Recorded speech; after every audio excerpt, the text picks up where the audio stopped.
بسم الله الرحمن الرحيم. الحمد لله وكفى والسلام على عباده الذين اصطفى. أما بعد فأعوذ بالله من الشيطان الرجيم. بسم الله الرحمن الرحيم. يا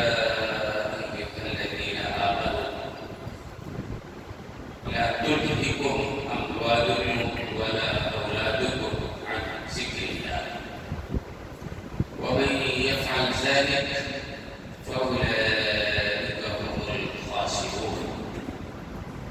صدق الله العلي العظيم وصدق رسوله النبي الكريم ونحن على ذلك من الشاهدين والشاكرين والحمد لله رب العالمين.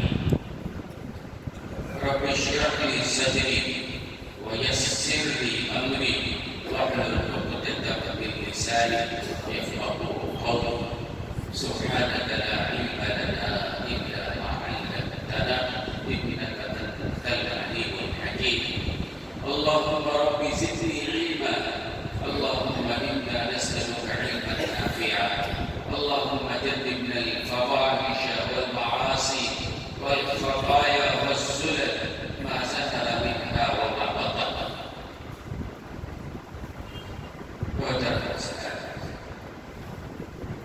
پچھلے جمعہ جس موضوع پہ میں نے عرض کیا تھا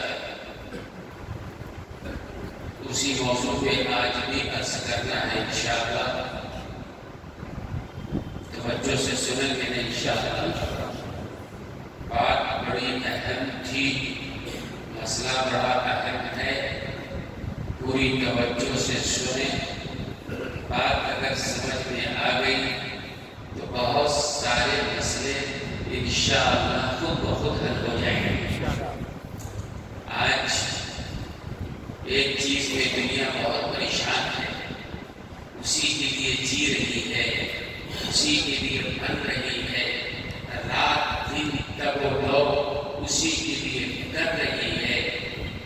اگر وہ چیز اس سے مل جائے اپنے آپ کو بڑا کامیاب تصور کرتا ہے، اور نہ ملے تو اپنے آپ کو ناکام تصور کرتا ہے. وہ مسئلہ ہے روزی کا، وہ مسئلہ ہے رزق کا، جس میں آج دنیا پریشان ہے. حالانکہ روزی کا اور رزق کا مسئلہ ایسا ہے، حضرت بایزید بستامی رحمت اللہ علیہ، یاد رہے گی حضرت بایزید بستامی رحمت اللہ علیہ فرماتے ہیں کہ پوری زمین اللہ اگر تانبے کی بنا دے، فصلیں تو زمین سے اگتی ہیں نا، چاول ہو، گیہوں ہو، ساری چیزیں پھل فروٹ زمین سے، ساری زمین اللہ تانبے کی بنا دے. تانبے کی زمین بن جائے گی تو کوئی چیز اگنے والی تو ہے نہیں، تانبے کی چیز پر کوئی چیز نہیں ہوگی نا. تو حضرت بایزید بستامی رحمت اللہ علیہ فرماتے ہیں کہ اللہ اگر پوری زمین کو تانبے کی بنا دے اور اللہ سارے مخلوق کی روزی ہمارے ذمہ کر دے، حضرت فرماتے ہیں ایسا ہوگا نہیں. فرض پوری زمین تانبے کی اللہ بنا دے، سارے مخلوق کی روزی ہمارے ذمہ کر دے، آسمان سے ایک قطرہ بارش کا نہ برسے. آسمان سے بھی بارش نہیں، زمین بھی تانبے کی ہے، اور اللہ نے سارے مخلوق کی روزی کی ذمہ داری میرے ذمہ لگا دیا ہو. آدمی ایک گھر کی ذمہ داری کے لیے پریشان کرا رہتا ہے، بیوی بچوں کے لیے پریشان کرتا رہتا ہے، کہاں سے گھر چلائیں، کیسے چلائیں، کیا ہو، پریشان رہتا ہے. پوری مخلوق اللہ کے ذمہ لگا دے، وسائل بھی ختم کر دے، زمین کی تانبے کی بنا دے، آسمان سے بارش بھی ختم کر دے، تو حضرت فرماتے ہیں ایک لمحے کے لیے بھی مجھے کوئی پریشانی نہیں ہوگی. کیوں پریشانی نہیں ہوگی بھائی؟ ساری مخلوق آپ کو کھلانا اللہ نے ذمہ داری دیا ہے، وسائل ختم ہو گئے، دکان ختم ہو گئی، تجارت ختم ہو گئی،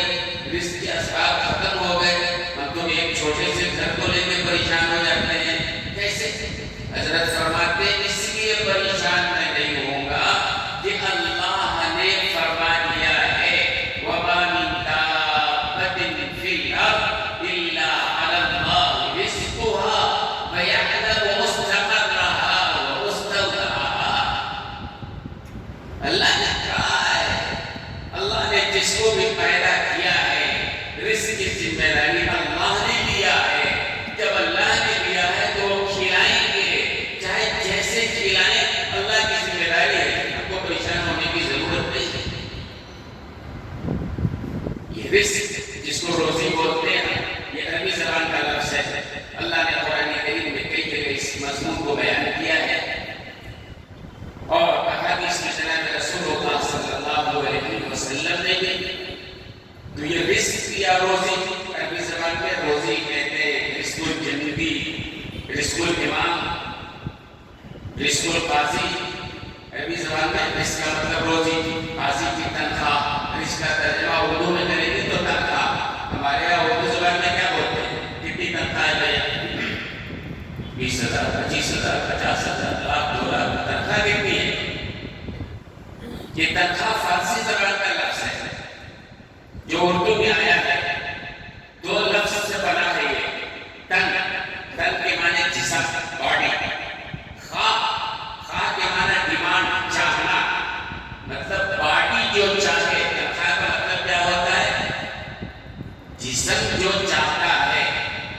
جسم کیا چاہتا ہے؟ ایک آدمی کام کرے گا تو جسم کو کھانا تو چاہیے نا۔ ہم نے ایک نوکر رکھا اپنے گھر پہ، وہ ہمارے پاس کام کر رہا ہے، کھانا اس کو چاہیے نا، تو باڈی کو کھانا چاہیے۔ نوکر تو چھوڑو، نوکری کرتا ہے۔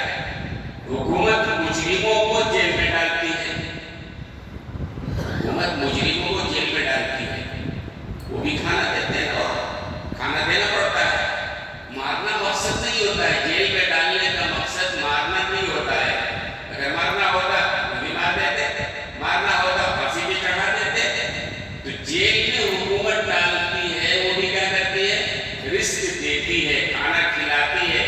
کھاٹ کھانا کھلائے، زندہ رہنے کے لیے تو کھلاتی ہے نا، جیسے ہم اپنے لوگوں کو دیتے ہیں۔ تو تنخواہ کا مطلب یہ ہے کہ آدمی کا باڈی جو چاہے، آدمی کام کرتا ہے، ہمارے یہاں کوئی کام کرتا ہے۔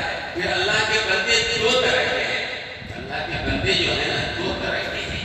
اللہ کے ایک بندے وہ ہیں جو اللہ کے کام میں لگے ہوئے ہیں، اللہ کی فرما برداری میں لگے ہوئے ہیں، اللہ کی اطاعت میں لگے ہوئے ہیں، نماز پڑھتے ہیں، روزہ رکھتے ہیں، حج کرتے ہیں، زکوٰۃ دیتے ہیں، اور جائز ناجائز کا خیال رکھتے ہیں۔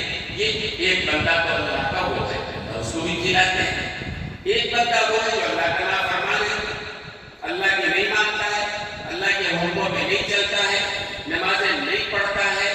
نماز دور کی بات ہے، بہت سارے اللہ کے بندے اللہ کو ہی نہیں مانتے ہیں، مرتد ہے، مرید ہے، اللہ کو نہیں مانتا ہے، اللہ ان کو بھی کھلاتا ہے۔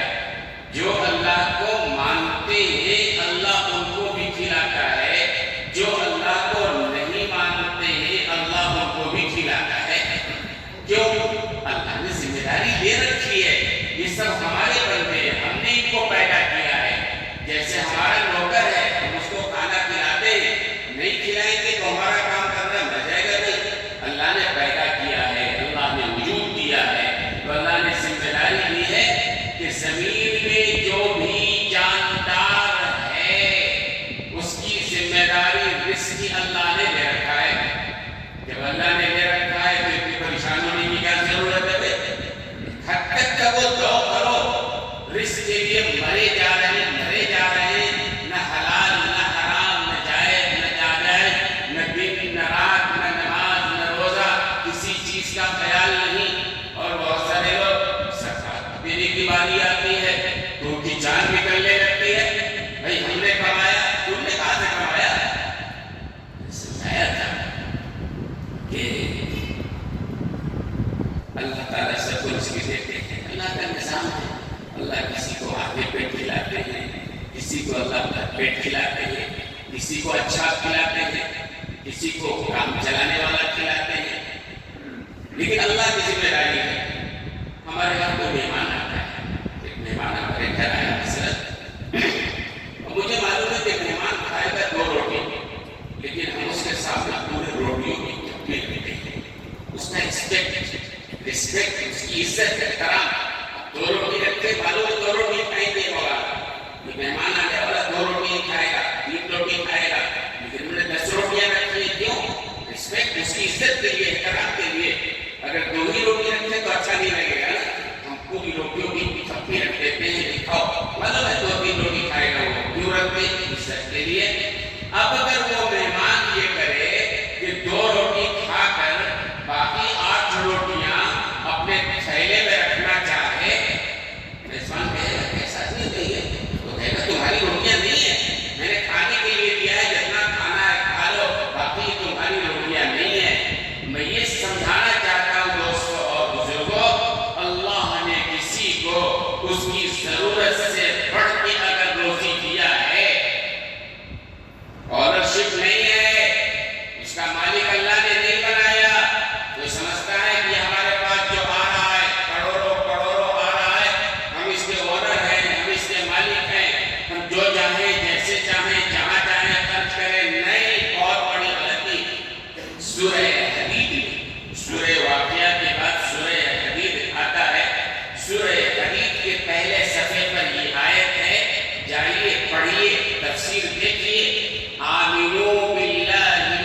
دیکھیے اللہ کہہ رہے خرچ کرو اس میں سے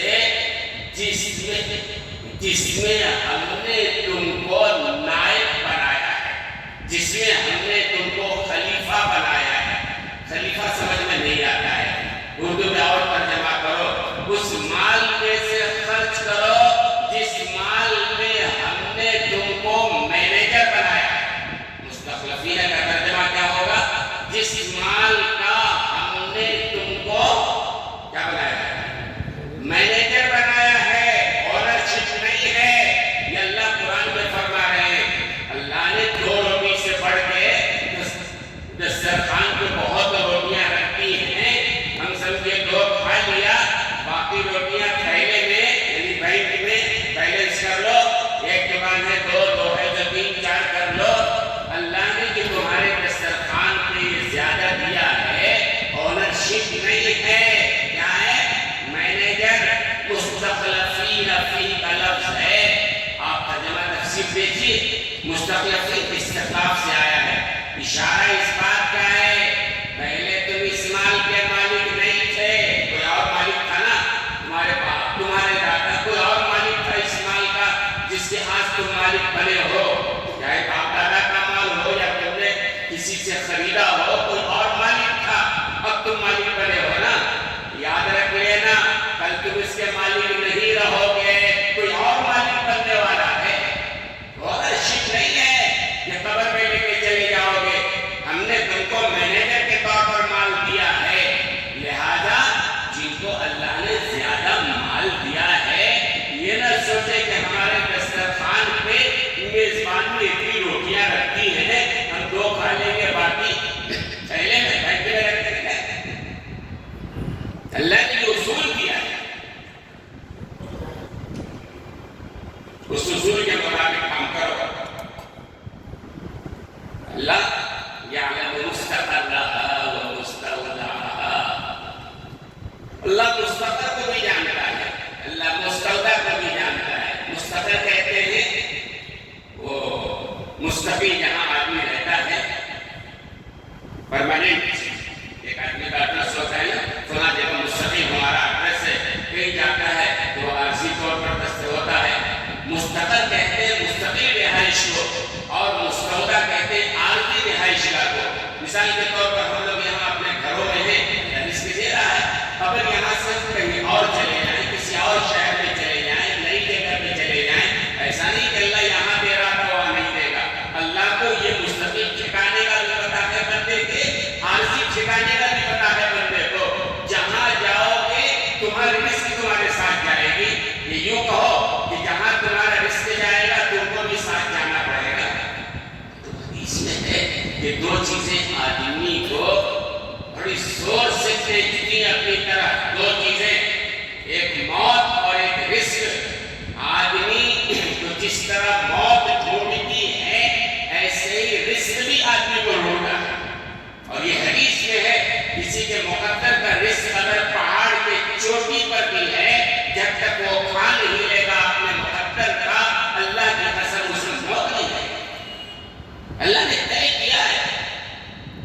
پھر اس کے لیے مرتے رہنا، اس کے لیے حرام حلال کی تمیز اٹھا دینا، ساری باتیں کر دینا، دیکھو آپ کیا سوچیں۔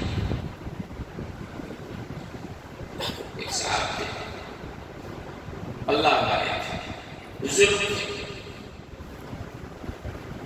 ایک دفعہ ان کی بہو نے دیکھا، گھر میں بہو رہتی ہے، پڑوسیوں نے بھی دیکھا، بہو نے دیکھا کہ اللہ والے کے حجرے میں ایک عورت گئی، تھوڑی دیر رک کر پھر نکل کے چلی گئی۔ آدمی کے ذہن میں جو بات آئے گی وہی بات اس بہو کے ذہن میں بھی آئے، یہ بڑے عابد بنتے ہیں، اللہ والے بنتے ہیں، یہ گھر میں ان کے روم میں یہ عورت گئی پھر نکل کے گئی۔ آدمی جو سمجھتا ہے کہ حدیث میں اس پر پابندی، قرآن میں اس پر پابندی لگائی ہے، لولا إذ سمعتموه قلتم ما يكون لنا أن نتكلم بهذا سبحانك هذا بهتان عظيم۔ سورہ نور پڑھیے آج کے حالات میں، سورہ نور کی جو مضامین ہیں، حضرت عائشہ صدیقہ رضی اللہ تعالی عنہا پہ بدکاری کا جو الزام لگایا تھا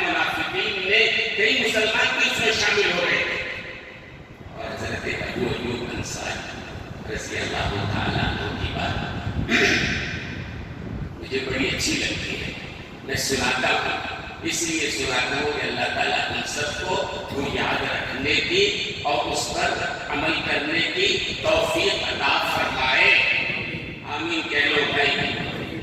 حضرت ابو ایوب انصاری، نام یاد رکھیں، بڑا پیارا نام ہے، میزبان رسول ہیں، اللہ کے رسول جب مدینہ طیبہ آئے ہیں، قبا میں ٹھہرے ہیں، وہاں سے جب آپ نکلے ہیں تو بنی نجار کے محلے کی طرف جانے کے لیے انصار کے صحابہ، ہر صحابی کی خواہش تھی کہ اللہ کے رسول ہمارے گھر میں قیام فرمائیں۔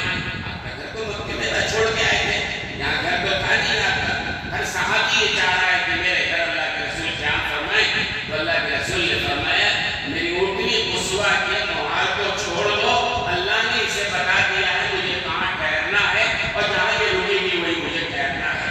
اونٹنی چلی، حضرت ابو ایوب انصاری رضی اللہ تعالیٰ عنہ کے گھر کے پاس جا کے رکی۔ حضرت ایوب انصاری دوڑ کے آیا، یا رسول اللہ، اللہ نے یہ سعادت میرے حصے میں رکھی تھی، آئیے میرے گھر تشریف لے چلے، میرا گھر سب سے قریب ہے۔ اللہ کے رسول نے قیام فرمایا۔ وہ ایک بات الگ ہے، میں نے پہلے کبھی بتایا تھا کہ اللہ کے رسول نے حضرت ابو ایوب انصاری کے گھر میں جو قیام فرمایا وہ بظاہر ابو ایوب کا تھا، اصل میں وہ گھر رسول اللہ کا پہلے سے گھر تھا۔ بہت پہلے یمن کا بادشاہ اس وادی سے گزرا تھا، 400 یہودی علماء تھے، یہودی علماء نے تورات انجیل کے مضامین میں پڑھا تھا، کھجوروں کے جھنڈ میں نبی آخر الزمان آنے والے ہیں۔ تو یہودی علماء نے یمن کے بادشاہ سے کہا کہ ہم کو یہی رہنے کی اجازت دے دیجیے، چھوٹی سی بستی تھی معمولی۔ تو بادشاہ نے، یمن کے بادشاہ نے ہر اپنے یہودی جو علماء کے سب کے لیے ایک گھر بنا دیا اور ایک خاص گھر رسول اللہ صلی اللہ علیہ وسلم کے لیے بنایا اور خط بھی لکھا کہ وہ نبی آئیں تو کہنا میں نے ان کے لیے یہ گھر بنایا ہے۔ تو ابو ایوب انصاری جس گھر میں رہے تھے وہ گھر رسول اللہ کے لیے بنایا گیا تھا۔ علماء کہتے ہیں کہ اللہ کے رسول اپنے گھر میں کہتے ہیں، میں ایک دوسری بات کہہ رہا تھا۔ حضرت ابو ایوب انصاری جب حضرت عائشہ صدیقہ پہ تہمت لگایا گیا، الزام لگایا گیا ہے نبی کی بیوی پر، جس کا انتخاب اللہ نے کیا تھا، نبی کی بیوی پر الزام لگانے والے کون؟ منافق تو تھے ہی، کئی مسلمان بھی تھے، مصطح ابن وثاثہ، حضرت ابوبکر صدیق کے بھانجے اور کئی مخلص لوگ تھے، حمزہ بن جہش، یہ سارے مخلص مسلمان تھے، متاثر ہو گئے تھے۔ اس لیے کہتے ہیں دوسروں کی بات سن کر متاثر مت ہونا۔ تو ایک دن حضرت ابو ایوب انصاری کے پاس حضرت ابو ایوب انصاری گھر میں گئے، کھانے کا وقت ہے، ان کی بیوی نے کہا کہ سنتے ہو کیا بات ہے، معلوم ہے مدینے میں کیا چل رہا ہے، لوگ کیا بول رہے ہیں، ہمارے یہاں بھی ایسی تذکرہ ہوتا ہے۔ تو حضرت ابو ایوب انصاری نے بیوی سے پوچھا کیا چل رہا ہے، کیا بول رہے ہیں لوگ، معلوم نہیں گنا اللہ کے رسول کے بارے میں، حضرت عائشہ کے بارے میں جو ہے منافقین کیا مدینے کے لوگ بول رہے ہیں کہ انہوں نے برداری کی۔ تو حضرت ابو ایوب انصاری نے کیا جواب دیا، یاد رکھیں گے آپ، اپنی زندگی میں لائیں گے اس کو۔ آپ کے سامنے جب کوئی بات اس طرح لوگ کرتے یہ ہوتا وہ ہوتا ہے تو کیا جواب دیں گے؟ حضرت ایوب انصاری نے اپنی بیوی سے کہا اچھا ایک بات بتاؤ، اگر تمہارے بارے میں یہ الزام لگتا تو کیا تم یہ کام کر سکتے تھی؟ اپنی بیوی سے پوچھ رہے ہیں کہ اگر تمہارے بارے میں یہ بات ہوتی تو یہ بتاؤ تم یہ جناونا کام، بدکرداری کا کام تم کر سکتی تھی کیا؟ بیوی نے کہا توبہ میں بھلا یہ کام کر سکتی ہوں۔ تو حضرت ابو ایوب انصاری نے کہا سنو، جب تم نہیں کر سکتی ہو ابو بکر کی بیٹی کیسے یہ کام کر سکتی ہے؟ رسول اللہ کی بیوی یہ کام کیسے کر سکتی ہے؟ جس کا انتخاب اللہ نے کیا ہے تم اس کے بارے میں شک لیے بیٹھی ہو، اپنے بارے میں تو کہتی ہو میں یہ کام نہیں کر سکتی ہو، اور حضرت عائشہ کے بارے میں تمہارے دل و دماغ میں یہ خیال ہے۔ ہمارا معاشرہ لعنتی معاشرہ ہو گیا ہے۔ تو بہو نے دیکھا کہ سسر صاحب بوڑھے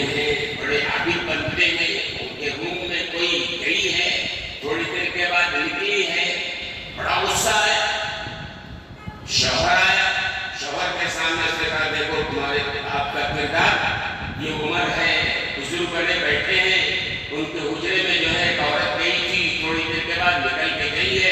بیٹے کو بھی غصہ آیا، بیٹے کو بھی غصہ آیا. فوراً باپ کے پاس جا کر پوچھا چاہیے ایک عورت آئی تھی. باپ نے پوچھا تم نے دیکھا ہے؟ ارے میں نے نہیں دیکھا ہے. کس نے دیکھا ہے؟ آپ کی بہو نے دیکھا ہے. اچھا بہو نے دیکھا ہے؟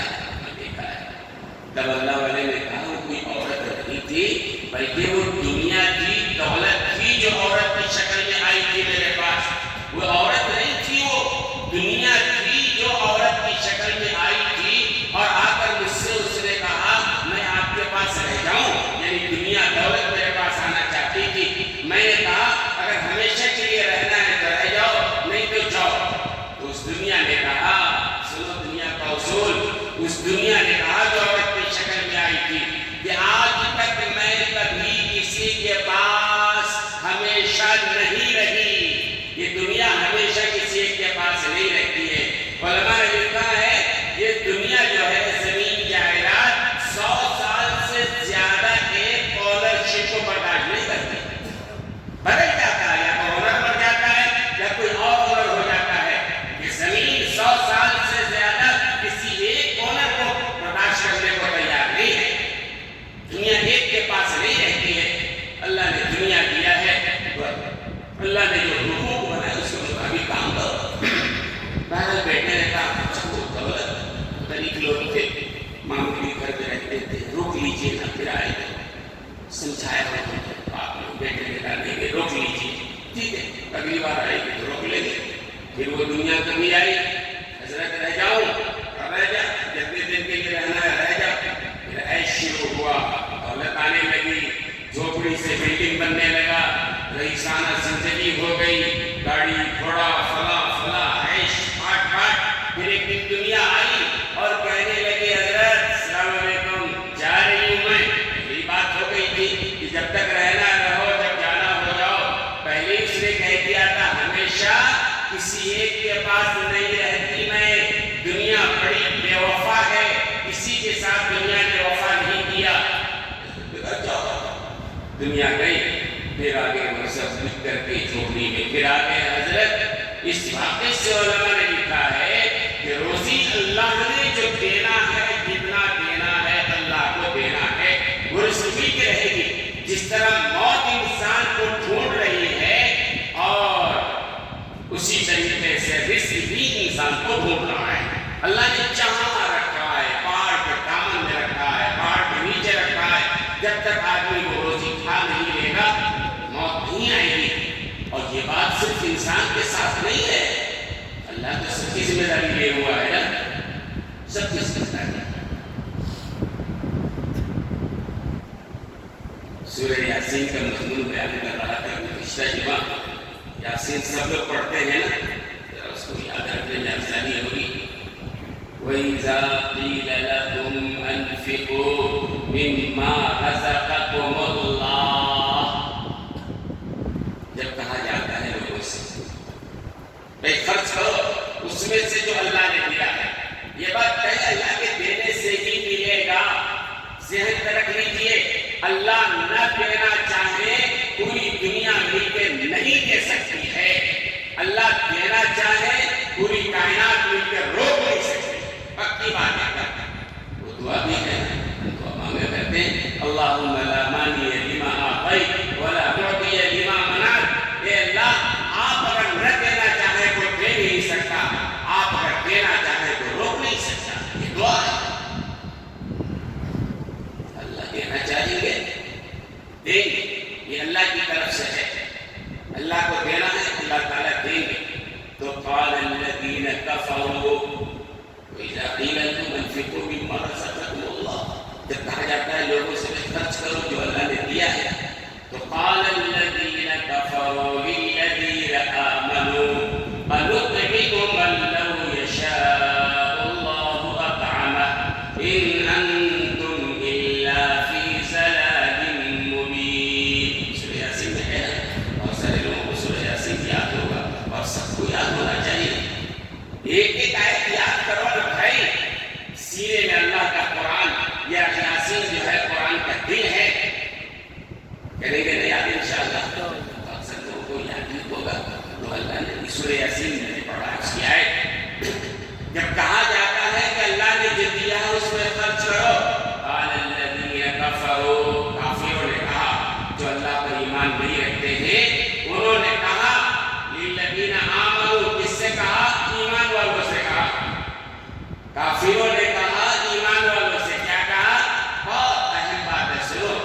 أنطعم من لو يشاء الله أطعمه. کہا جاتا ہے مالداروں سے بھئی غریبوں کو دو، تو جن مالداروں کا یقین نہیں اللہ کا ان کو کافر کہا گیا، جو اللہ کو نہیں مانتے، اللہ کی ذات پر بھروسہ نہیں، اعتماد نہیں، کیا کہتے أنطعم من لو يشاء الله أطعمه. ہم ان کو کھلائیں جس کو اللہ اگر چاہتا تو خود کھلا سکتا تھا. اللہ نے اس کو فقیر رکھا ہے، اللہ فقیر رکھنا چاہتے ہیں. اللہ نے اس کو غریب رکھا ہے، اللہ اس کو غریب رکھنا چاہتے ہیں. اللہ اگر دینا چاہتے، جیسے اللہ نے ہم کو مالدار بنایا، وہ اللہ اس کو بھی تو مالدار بنا سکتے تھے. یہ اعتراض ہے، اللہ کو نہ مانتے ہیں.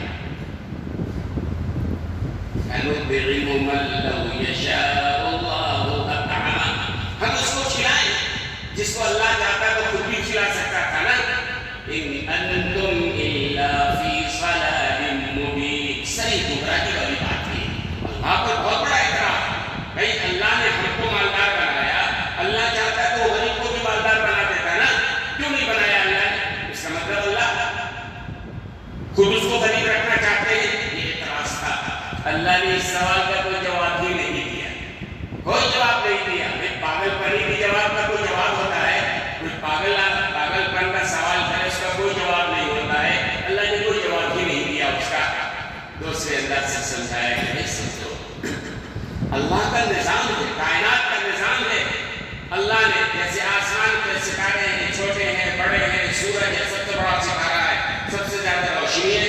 ایک پاگل کہے کہ اللہ نے یہ چھوٹے چھوٹے چھوٹے ستارے کیوں رکھے، سب میں روشنی دے دیتا، سب سورج کی طرح چمکتے تو اللہ کا کیا بگڑ جاتا بھائی، ہے نا؟ اللہ سب کو سورج بنا دیتا، روشنی کم کرنے کی ضرورت کیا تھی؟ کوئی اعتراض کرے پاگل کہ جنگل میں چلے جاؤ، کوئی درخت درخت ہے، پھر چھوٹا ہے، پھر چھوٹا ہے، پھر چھوٹا ہے، پھر ہوتے ہوتے بالکل زمین سے لگا ہوا ہے. کوئی کہے کہ یہ چھوٹا درخت کیوں ہے، یہ بھی بڑا ہوتا. اللہ کی ذات پر اعتراض ہے. اللہ کی حکمتیں ہیں، وہ چھوڑو، آپ اپنے جسم میں سمجھو. یہ ہاتھ ہے، آدمی کے ہاتھ میں پانچ انگلیاں ہیں، یہ چھوٹی ہے، یہ اس سے بڑی ہے، اس سے بڑی یہ ہے، پھر یہ چھوٹی ہے نا. ایک آدمی کا یہ کیا نظام ہے بھائی؟ اللہ تعالیٰ تمام انگلیوں کو برابر کر دیتے اگر، تو کیا اللہ کے گوشت کی کمی رہ گئی تھی؟ برابری، یکسانیت. جیسے کسی کا دانت خراب ہو جائے، ڈینٹسٹ کے پاس جائے، وہ جو دانت بناتا ہے ڈینٹسٹ یکساں ایکول بالکل برابر ہے نا. یہ ڈینٹسٹ بنا رہا ہے ایکول. ایسے ہی اگر اللہ اس ہاتھ کی پانچوں انگلیوں کو برابر کر دیتے تو اللہ کا کیا کرتا؟ اللہ کے یہاں کہ گوشت کی کمی تھی، یا اللہ کے گوشت کی کمی تھی، اس کو چھوٹا کر دیا، اور کمی تھی اس کو ذرا چھوٹا رکھا، اس کو بڑا کر دیا، پھر چھوٹا. اس کو اللہ نے کیوں؟ گوشت کم ہو گیا تھا اللہ کے یہاں. کوئی اگر یہ اعتراض کرے تو آپ کیا کہیں گے؟ یہ پاگل پن کا جواب ہے، یہ پاگل پن کا سوال ہے، اس کا کوئی جواب نہیں ہوتا ہے. بہت سارے لوگوں نے مختلف اوقات میں پاگل پن کے سوالات کیے ہیں، اور سوال کرنے والے معمولی لوگ نہیں، پڑھے لکھے لوگ بھی. کسی ہندوستان کے سرزمین پہ پاگل گزرا ہے، پڑھا لکھا تھا، نام نہیں لیتا ہوں تاکہ غیبت نہ ہو، سمجھانا چاہتا ہوں وہ آج سمجھو. تو ہندوستان کے اس آدمی نے ایک کتاب لکھی، اور کتاب نے قرآن پر ایک اعتراض کیا. اس نے یہ اعتراض کیا قرآن پر کہ سورہ رحمان ہے، پڑھتے ہیں آپ لوگ، سورہ رحمان میں اللہ نے فَبِأَيِّ آلَاءِ رَبِّكُمَا تُكَذِّبَانِ، اللہ نے بار بار بیان کیا ہے. ایک نعمت کو بیان کیا، پھر یہ ایک نعمت بیان کیا، پھر اس طرح پورے سورہ رحمان میں 31 بار، 30 پر ایک بار اللہ نے پھرا کے فَبِأَيِّ آلَاءِ رَبِّكُمَا تُكَذِّبَانِ بیان کیا ہے. کتنی بار؟ 30 پر ایک بار. سورہ رحمان 2-2.5 صفحہ یا 3 صفحے کی صورت ہے، اس 3 صفحے کے اندر 30 پر ایک بار فَبِأَيِّ آلَاءِ رَبِّكُمَا تُكَذِّبَانِ اللہ نے بیان کیا ہے. تو وہ آدمی جو اپنے آپ کو بڑا پڑھا لکھا سمجھتا تھا، بڑا دانشور، اس نے سورہ رحمان پر اعتراض کر دیا. اپنے کتاب میں لکھا کہ یہ اللہ کا کلام جو ہے یہ فصاحت سے خالی ہے، یہ بار بار تکرار فبأي آلاء ربكما تكذبان، اس کی ضرورت نہیں تھی، تمام نعمتوں کو بیان کر کے اخیر میں ایک بار کہہ دیتے فبأي آلاء ربكما تكذبان، بات نہیں ہوتی تھی کیا بھائی؟ پوری بات نعمتوں کو ایک ساتھ بیان کر کے اخیر میں ایک بار کہہ دیتے فبأي آلاء ربكما تكذبان، بات تو ہو جاتی نا۔ یہ ہر آیت کے بعد 3 صفحے میں 30 پر ایک بار فبأي آلاء ربكما تكذبان، اس نے اعتراض کیا، اپنی کتاب میں لکھا۔ اعتراض تو سمجھ میں آ گیا نا؟ آیا سمجھ میں اعتراض؟ کتابیں دور دور تک جاتی ہیں۔ ایک آدمی نے پٹھان میں پشاور سرحدی پٹھان میں کتاب پڑھا، اس میں یہ اعتراض اس نے پڑھا، اس کو بڑا غصہ آیا کہ اللہ کے کلام پر کون ہے جو اعتراض کر رہا ہے کہ اللہ کا کلام فصاحت سے خالی ہے، یہ بار بار تکرار صحیح نہیں ہے۔ چل کے اس کے جواب دیں۔ نکلا بیچارہ گھر سے، ٹرین پہ بیٹھا، راستے میں آیا، اس کی بستی کے جانے کے لیے جس ٹرین پہ بیٹھا اتفاق سے آمنے سامنے اسی ٹرین میں، اسی بوگی میں، اسی کیبن میں وہ آدمی بھی تھا جس نے وہ کتاب لکھا تھا۔ پہچان نہیں تھی آپس میں ایک دوسرے کی، لیکن وہ بھی مسلمان خان۔ اب ایک مسلمان آپس میں جب ملتے ہیں دوسرے مسلمان سے تو الیک سلیک بات چیت تو ہوتی ہے نا، بھائی کہاں گئے ہو، کیا کہاں جا رہے ہو؟ تو وہ صاحب جنہوں نے کتاب لکھی تھی سورہ رحمان پر اعتراض کیا تھا وہ یہی صاحب تھے، وہ خان صاحب اس کو جواب دینے جا رہے تھے۔ تو انہوں نے پوچھا مسلمان نے، بھائی کہاں جا رہے ہو؟ تو انہوں نے اس کی بستی کا نام لیا، نام بھی نہیں لیتا، بستی کا نام لیا انہوں نے۔ پھر اس کے بعد پوچھا کیوں جا رہے ہو، کیا ہے؟ کہا وہ ایک آدمی ہے وہاں، وہ اللہ کے قرآن پر اعتراض کرتا ہے کہ یہ اللہ کا قرآن فصیح نہیں ہے، برابر نہیں ہے۔ سورہ رحمان میں 21 بار یہ بار فبأي آلاء ربكما تكذبان، میں اس کا جواب دینا چاہتا ہوں کہ وہی صاحب ہے جنہوں نے لکھا ہے، وہ جانتا نہیں وہی ہے۔ تو انہوں نے پوچھا کیا جواب دو گے بھائی؟ جواب ہم دینے جا رہے ہیں، جواب کیا ہے؟ اپنا تعارف نہیں کرایا کہ میں وہی ہوں جس سے ملنے جا رہے ہو۔ اس نے اپنی جیب سے چاقو نکالا، اس زمانے میں چاقو ہوتا تھا کٹ کٹ کٹ کٹ کے کھلتا تھا نا، اس نے چاقو نکالا، وہ ایک ایسے کٹ کٹ کر کے چاقو کھولا، کھول کے اس نے کہا میں چاہتا ہوں اس کے پاس، اور جس نے اللہ کے قرآن پر اعتراض کیا ہے کہ بار بار کیوں اللہ نے فبأي آلاء ربكما تكذبان بیان کیا ہے، اٹھا اور اس کے آگے بڑھ کے اس کی آنکھ پر یہ لے گیا چاقو، ایک آنکھ اس کی نکال لوں گا میں، اس سے کہوں گا جب ایک آنکھ سے کام چل رہا ہے تو 2 آنکھ کیوں تم نے رکھا ہے؟ تم کو اعتراض ہے کہ اللہ نے 21 بار کیوں بیان کیا ہے کہ تمہارے پاس ایک آنکھ سے کام چل سکتا ہے؟ بہت سارے لوگ ہمارے پاس صاحب آتے ہیں، وہ دونوں ان کی آنکھیں بالکل صاف دکھنے کی اچھی ہے، لیکن ایک بات کہنے لگے مولانا میری ایک آنکھ خراب ہے، آرٹیفیشیل ہے، اس سے نظر نہیں آتا ہے، اتنی آنکھ سے دیکھتا ہوں میں۔ ہو سکتا ہے کہ بیٹھے ہوں، دیکھنے میں نہیں معلوم ہوتا ہے، ایک آنکھ ان کی ہے بیکار، لیکن ایک ہی آنکھ سے کام چل رہا ہے۔ تو اس پٹھان نے ان سے کہا کہ بیٹا اس نے ایک آنکھ چھوڑ دے گا، بھائی جب تمہارا کام چل رہا ہے ایک آنکھ سے تو 2 آنکھ کیوں رکھا ہے تم نے؟ تم کو اعتراض اللہ کے قرآن پہ؟ اللہ نے 2 آنکھ کیوں دیا؟ اللہ نے 2 کان کیوں دیا؟ اللہ نے 2 ناک کیوں دیے؟ اللہ نے 2 گھوڑا کیوں دیا؟ اللہ کا نظام ہے، اللہ کی حکمت ہے، تم نہیں سمجھو گے۔ اللہ نے کسی کو بھرپیٹ کھلایا، اللہ نے کسی کو ٹھاٹ کا کھانا کھلایا، اللہ نے کسی کو بھوکا رکھا کم کھلایا، اللہ نے کسی کے دسترخوان پہ 2 کے بجائے 10 روٹیاں رکھی ہیں، اب وہ سمجھے میرے باپ کا مال ہے، ہم بینک بیلنس کریں اٹھا کے لے جائیں؟ نہیں، اللہ نے تمہارے دسترخوان پہ مینیجر بنا کے دیا ہے، تمہیں کیا کرنا چاہیے؟ اللہ کی دوسرے ضرورت مند بندوں تک پہنچاؤ۔ اگر نہیں پہنچاؤ گے اللہ دے کے بھی آزماتا ہے اور اللہ لے کے بھی آزماتا ہے۔ اللہ دے کے آزماتا ہے، کیا ظرف ہے، اور دنیا کو تو رہنا دینا ہمیشہ ہے۔ یہ بات شاید ہو گیا، بات ابھی باقی رہ گئی تھی تو انشاءاللہ پھر کریں گے۔ تو ایک بات مجھے یہ بھی کہنا تھا، آج رجب المرجب کی جو تاریخ ہے اور رجب المرجب کے بارے میں ایک صحیح سندوں کے ساتھ حدیث میں ہے کہ جب رجب المرجب کا چاند نظر آتا تو سرکار عالم صلی اللہ علیہ وسلم کو دعا پڑھتے، صحیح سندوں سے ثابت ہے، اللہم بارک لنا فی رجب و شعبان وبلغنا رمضان، اے اللہ ہمارے لیے رجب اور شعبان